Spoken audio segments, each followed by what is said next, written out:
बोले श्री कृष्ण भगवान की जय हो। हम भगवान से प्रार्थना करते हैं कि सभी भक्त लोग बड़ी खुशी से होंगे और अपने घर पर बड़े प्रेम से रहते होंगे, आप सभी स्वस्थ होंगे। अब हम आपको कार्तिक कृष्ण पक्ष एकादशी की कथा सुनाते हैं, जिसका नाम रमा एकादशी है। सबसे पहले हम आपको बताते हैं कि आप अपने चैनल को सब्सक्राइब करें, शेयर करें और लाइक करें। जो माता बहनें, नौजवान साथी बुजुर्ग एकादशी का व्रत रखते हैं, वो भगवान की पूजा के लिए पूजन का सामान अपने पास रखें और संकल्प करें, भगवान से प्रार्थना करें जिस इच्छा के लिए आप व्रत कर रहे हैं, और एक जल का कलश अपने पास रखें और कथा प्रारंभ करें। बोले श्री कृष्ण भगवान की जय हो। रमा एकादशी महात्म्य। कार्तिक कृष्ण पक्ष एकादशी। धर्मराज युधिष्ठिर बोले कि हे भगवान, अब आप मुझे कार्तिक महीने की कृष्ण पक्ष की एकादशी की कथा सुनाइए। इस एकादशी का क्या नाम है तथा इससे कौन सा फल मिलता है, ये सब विस्तार पूर्वक हमें बताइए। श्री कृष्ण भगवान बोले कि हे राजेश्वर, कार्तिक महीने के कृष्ण पक्ष की एकादशी का नाम रमा एकादशी है। इसके व्रत से सभी पाप नष्ट हो जाते हैं। इसकी कथा इस प्रकार से है, आप बड़े ध्यान से सुनिए। पुराने समय में मुचुकुंद नाम का एक राजा राज्य करता था। उसके इंद्र, वरुण, कुबेर, विभीषण आदि मित्र थे। वह सत्यवादी तथा विष्णु भगत था। उसका राज्य बिल्कुल अकंटक था। उसके एक उत्तम चंद्रभागा नाम की लड़की उत्पन्न हुई। उसने उस लड़की का विवाह राजा चंद्रसेन के पुत्र शोभन के साथ कर दिया। वह शोभन शरीर से कुछ कमजोर था। एक समय जबकि वह अपनी ससुराल में थी, एकादशी का व्रत नजदीक था। चंद्रभागा सोचने लगी कि अब एकादशी समीप आ गई है, परंतु मेरा पति बहुत ही कमजोर है, इसलिए वह व्रत नहीं कर सकते। परंतु मेरे पिता की आज्ञा बड़ी कठिन है। जब दशमी आई तब राज्य में ढिंढोरा पिटवा दिया गया। उसको सुनकर के शोभन अपनी पत्नी से कहने लग गया कि तुम मुझे कुछ उपाय बताओ, क्योंकि यदि मैं व्रत करूंगा तो अवश्य ही मर जाऊंगा। इस पर चंद्रभागा बोली कि हे प्राणनाथ, मेरे पिता के राज्य में एकादशी के दिन भोजन तो दूर है, हाथी, घोड़ा, ऊंट आदि भी घास, अन्न, जल ग्रहण नहीं कर सकते। फिर यहाँ मनुष्य कैसे भोजन कर सकते हैं? यदि आप भोजन करना चाहते हैं तो यहाँ से दूर किसी दूसरे स्थान पर चले जाइए, क्योंकि यदि आप इसी स्थान पर रहोगे तो आपको व्रत अवश्य करना पड़ेगा। इस पर शोभन बोला कि हे प्रिय, आपका कहना बिल्कुल उत्तम है। मैं व्रत अवश्य करूँगा। भाग्य में जो लिखा है वह होगा। ऐसा विचार करके उसने एकादशी का व्रत किया और भूख और प्यास से अत्यंत पीड़ित होने लगा। अब सूर्य भगवान भी अस्त हो गए और जागरण का समय, जागरण की रात्रि प्रारंभ हो गई। वह रात्रि शोभन को दुख देने वाली हुई। दूसरे दिन प्रातः से पहले ही शोभन इस संसार से चल बसा। राजा ने उसके मृत शरीर को दहन करा दिया। चंद्रभागा अपने पति की आज्ञा के अनुसार अग्नि में दहन नहीं हुई, परंतु पिता के घर रहना ही उत्तम समझा। रमा एकादशी के व्रत के प्रभाव से उसे मंदराचल पर्वत पर धन धान्य से युक्त तथा शत्रुओं से रहित एक उत्तम नगर प्राप्त हुआ। उसकी अटारी के रत्न तथा स्वर्ण के खंभे लगे हुए थे। इस स्थान पर अनेकों स्फटिक मणियों के खंभे लगे हुए थे, शोभा पा रहे थे। वहां पर वह स्वर्ण मणियों के सिंहासन पर सुंदर वस्त्र तथा आभूषण से युक्त बैठा हुआ था।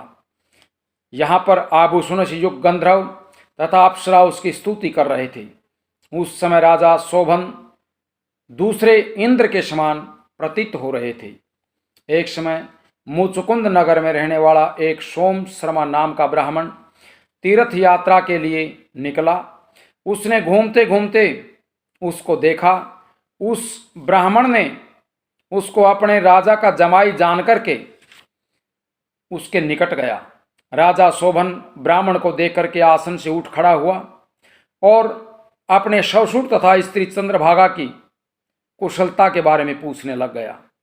सोम शर्मा ब्राह्मण बोला कि हे राजन, हमारे राजा कुशल हैं तथा आपकी पत्नी चंद्रभागा भी कुशल है। अब आप अपना वृतांत हमें बताइए।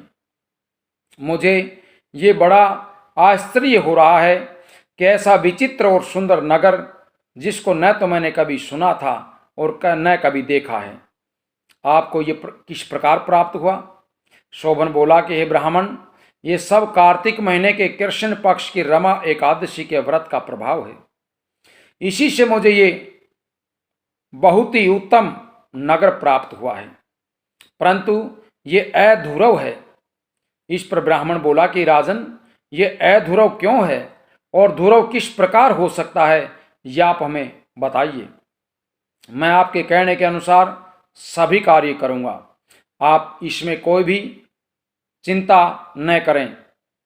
शोभन बोला कि हे ब्राह्मण, मैंने श्रद्धापूर्वक एकादशी रमा एकादशी का व्रत किया, उसके प्रभाव से मुझे ये नगर प्राप्त हुआ है, इसलिए मैं इसे अधूरव मानता हूं।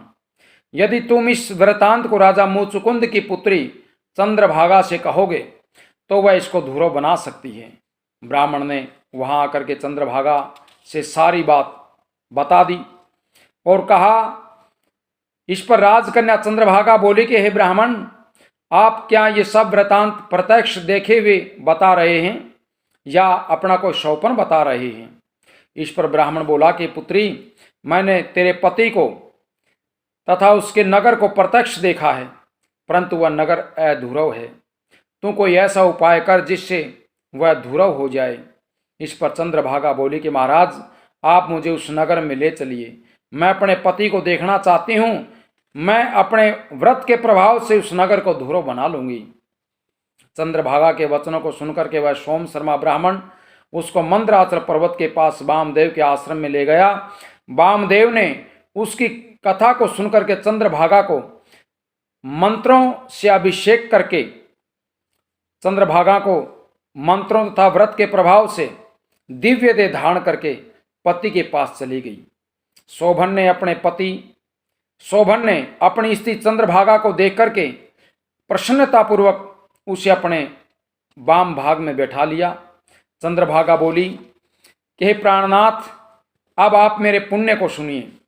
जब मैं अपने पिता के घर में 8 साल की थी, तब से ही मैं यथाविधि एकादशी का व्रत करती हूँ।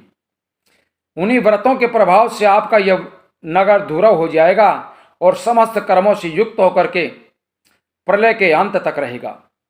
चंद्रभागा दिव्य रूप धारण करके तथा दिव्य आभूषणों तथा वस्त्रों से सज धज करके अपने पति के साथ आनंद पूर्वक वह रहने लग गई और शोभन भी उसके साथ आनंद पूर्वक रहने लग गया। हे राजन, ये मैंने रमा एकादशी का महात्म्य में कहा है। जो मनुष्य इस रमा एकादशी के व्रत को करते हैं, उनके समस्त पाप, ब्रह्म हत्या आदि के पाप भी नष्ट हो जाते हैं। जो मनुष्य रमा एकादशी का महात्म्य सुनते हैं, वह अंत समय में विष्णु लोक को जाते हैं। बोले श्री विष्णु भगवान की जय हो।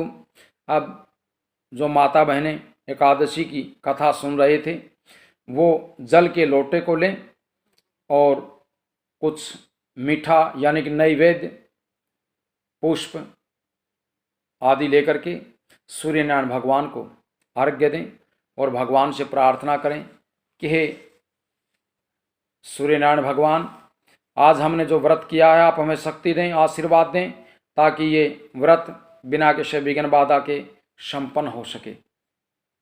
इसी तरह से दूसरे दिन यानी कि द्वादशी को सुबह स्नान आदि से निवृत्त होकर के भगवान की पूजा करें और सूर्यनारायण भगवान को एकादशी के व्रत का जो फल मिलता है वो भगवान को अर्पण करें और चावल का भोजन बना करके व्रत का पालन करें और इसी तरह से एकादशी का व्रत करें। बोले श्री कृष्ण भगवान की जय हो।